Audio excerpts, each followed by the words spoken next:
गांव में रहने वाला एक ऐसा आदमी जिसकी बीवी रातों को जाग जाग कर हाथों से स्वेटर बुनती थी और वो स्वेटर सुबह उठते ही बाजार में बेचने के लिए ले जाता। मगर किसी को मालूम ना था कि हर स्वेटर में कितनी कुर्बानी भुनी गई है। एक दिन जब हकीकत खुली तो सब कुछ बदल गया।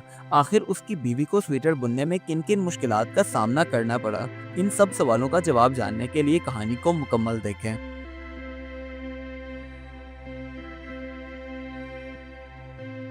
सर्दियों की सुबह थी। गांव के एक कच्चे घर में खामोशी और ठंड दोनों मौजूद थीं। और जैसे जैसे ठंड में इजाफा हो रहा था, उसी तरह खामोशी भी मुसलसल बढ़ती ही जा रही थी। नसरीन, जो सारा सारा दिन घर के कामों में मसरूफ रहती थी, और जब रात होती तो आराम करने की बजाय चिराग की रोशनी में वो स्वेटर बुनने में लग जाती, क्योंकि उनके घर को चलाने का यही वाहिद जरिया था। और अगर वो ये काम ना करते तो उनका घर का निज़ाम चलना बंद हो जाता।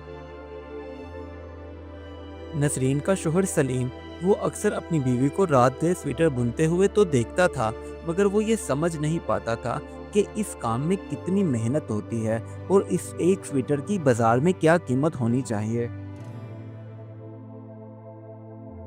नसरीन बेचारी जब भी स्वेटर बुनने के लिए बैठती तो हर टांका सब्र से लगाती। हर गिरा उसके लिए एक उम्मीद होती थी कि न जाने कब उनके घर के हालात बेहतर हो जाएं। और अगर वो ये काम करना छोड़ देती तो उनके हालात बेहतर होने की बजाय बदतर हो जाते और वो घर से सड़क पर आ जाते। अब जब सुबह हुई तो सलीम ने नसरीन के बनाए हुए सारे स्वेटर कपड़े के थैले में रखे और बाजार जाने की तैयारी करने लगा, ताकि वहां जाकर वो इन्हें बेचे। और अगर सारे बिक गए तो वो आते हुए घर का राशन ले आएगा। बाजार में नसरीन के बनाए हुए स्वेटर की डिमांड तो थी, लेकिन जितने भी ग्राहक सलीम के पास आते वो स्वेटर देखते और उसके बाद दाम बहुत कम लगाते। मगर सलीम कभी भी ग्राहकों के साथ दाम बढ़ाने के लिए जिद ना करता।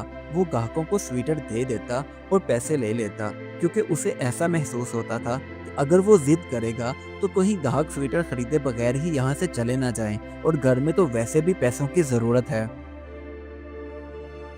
अब दिन ब दिन नसरीन के हाथ सूजने लगे, क्योंकि उदाम कम होने की वजह से उसे ज़्यादा स्वेटर बनाने पड़ते। क्योंकि अगर वो स्वेटर भी कम बनाती तो पैसे भी बहुत कम आते, जिससे घर का राशन भी पूरा ना होता। इसी तरह एक रात नसरीन स्वेटर बुनने में मसरूफ थी।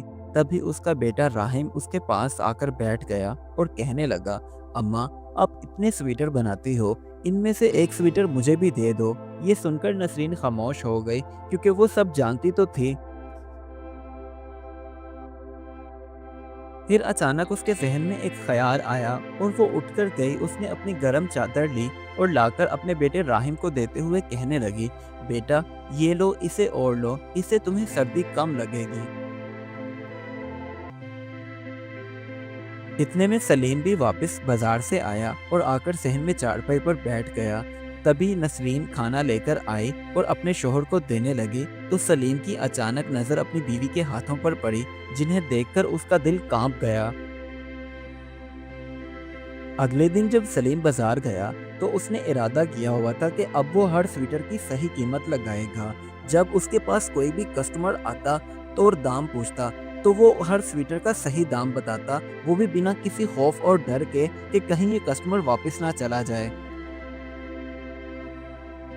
पहले तो उसे मुश्किल हुई, क्योंकि कोई ग्राहक स्वेटर नहीं खरीद रहा था।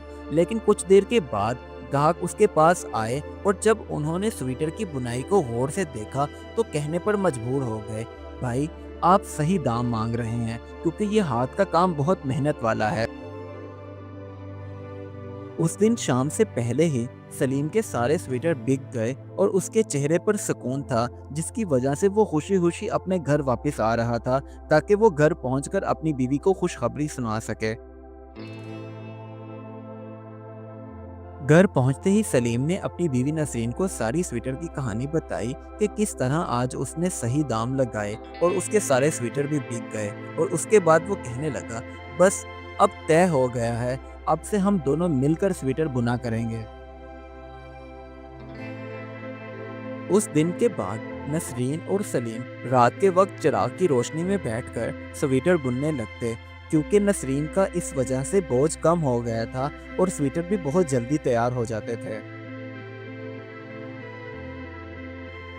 آہستہ آہستہ ان کے گھر کے حالات بہتر ہونے لگے تو نسرین نے اپنے بیٹے راہم کے لیے بھی ایک نیا سویٹر بنا کر اسے دیا، جسے دیکھ کر راہم کی خوشی کا ٹھکانہ نہ تھا۔ اب سردیوں کی رات تھی۔ نسرین، سلیم اور راہم تینوں بیٹھے گرما گرم چائے پی رہے تھے اور باتیں کرنے میں مصروف تھے۔ تبھی نسرین مسکرائی اور بولی، اب یہ سویٹر صرف روزگار نہیں، ہماری پہچان بن گئے ہیں۔ اس کہانی سے ہمیں یہ سبق ملتا ہے، محنت کی اصل قیمت اسی وقت ملتی ہے جب اس کی قدر کی جائے۔ جب گھر والے ایک دوسرے کا ساتھ دیں تو مشکل آسان بن جاتی ہے۔ Do like my videos and don't forget to subscribe my YouTube channel. Also press the bell icon.